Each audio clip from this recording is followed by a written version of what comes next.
वालेकुम दोस्तों। जी दोस्तों, आप देख रहे हैं poultry discussion with Imran Rana. मैं इमरान राना जी। आज 7 दिन का चूज़ा 30.5 31.5 टेम्परेचर है जी हमारा।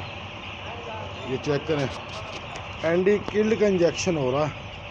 ये किल्ड वैक्सीन होती है, किल्ड वैक्सीन बोलते हैं जी टीके वाली को, और जिसमें मुर्दा जरासीम होते हैं, लाइव में ज़िंदा जरासीम होते हैं।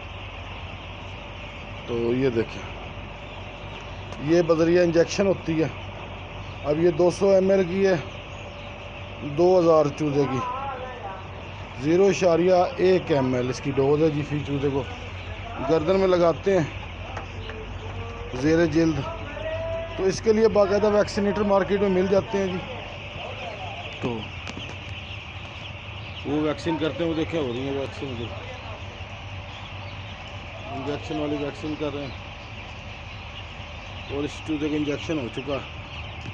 अच्छा नोट करें आप, वैक्सीन के बाद चूज़ा बड़ा सुस्त हो जाता है। ये देखें, बिल्कुल नहीं सुस्त हुआ, माशाल्लाह खा रहा पी रहा,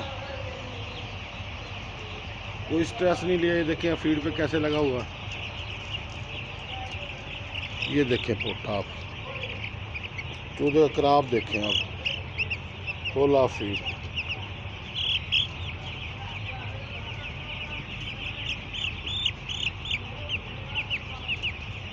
तो अक्सर स्ट्रेस ले जाता चूज़ा वैक्सीन का, लेकिन अल्हम्दुलिल्लाह कोई स्ट्रेस नहीं लिया। माशाल्लाह बेहतरीन वैक्सीन हुई है, बल्कि हो रही है।